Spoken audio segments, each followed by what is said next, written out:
I started with home already.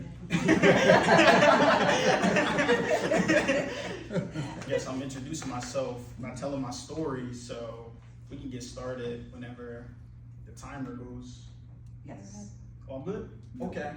So first, before I get started, can y'all just like hype me up a little bit? It's my first day. I'm over here. Appreciate it. So today I'm gonna give you guys an introduction into Carlos Henry. I'm also known as Loso 2.0, the world's greatest motivational speaker ever.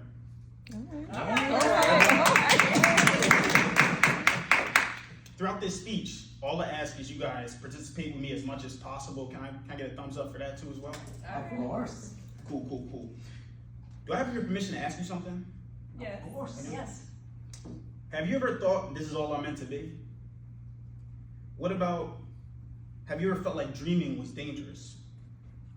Or do you believe leaders are born or built? Well, that's 3 questions, but you get the point. I'm standing here today as proof that extraordinary leaders are built and not born. Before I get the chance to inspire leaders, first I had to survive. And I know as leaders here, you guys always hear about those stories of people who made it from nothing to something. This is one of those stories, so if you don't want to listen, just close your ears and leave. I'm playing. My name used to be Michael James Cole Jr. until I was 7 years old. Who here watched Maury before Jerry Springer? Yeah. I wasn't on there, but it was something similar though. Before, I thought I was an only child to a man named Michael. I knew I had 2 brothers and a sister, but I thought they were my half siblings. If you're an only child, you know how it feels to be an only child. Yeah, you know how it feels. Spoiled, you get whatever you want, you get whatever toy you want, games. Doesn't matter. You can't do nothing wrong. Because what they're going to do, try to not claim you, you're the only child. But this all changed when I went to my real father's house, Ricardo. And my mom brought me into the room to tell me this was my father. And then I had to call Michael and tell him he was my father. As you can imagine, Michael was devastated. He just found out his only child, thought to be his only child, wasn't his child anymore. And the woman that he was in love with was with somebody else. See, my mother, she told her boyfriend at the time, Michael, that he was my father, but she was unfaithful with my real father, Ricardo. I had to go to court and everything, get the cotton swab, to inside of the cheek to make sure that was my father, get a DNA test. And after this day, everything went downhill. Well, let me not say that completely. I found out I got 15 brothers and sisters. Oh. Yeah, my dad was around like a circle. My mother and father were both unfaithful to each other. And my father found this out and became physically abusive to my mom.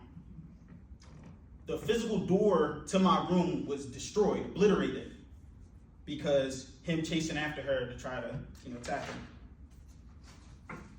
This is what I was witnessing as a young kid growing up until my mother had the courage to finally leave. And after she left, everything got worse. It became roach infested to the point roaches were falling out of the kitchen cabinets. There were holes in my wall that led outside. Could feel the winter air creeping in from the time my father fought my mom, putting holes in the wall. I had to sleep on the floor because my father slammed my brother through the bed and broke our only bed. There were times where my mother didn't answer my calls.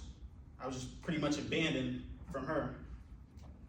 And then when I did move with my mom at times, there was no stability. We had to sleep in different motel rooms, sometimes stay in a car, things like that. So many things such as this happened in my life that I cannot fit into a 6-minute speech. So I'm sorry about that. But I do want you to know this.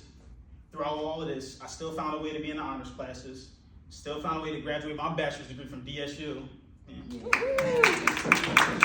Still found a way to go back and speak to all schools around Delaware, Philly, and Jersey, speaking to the kids, telling them my story, hopefully inspiring them to be the next generation of leaders.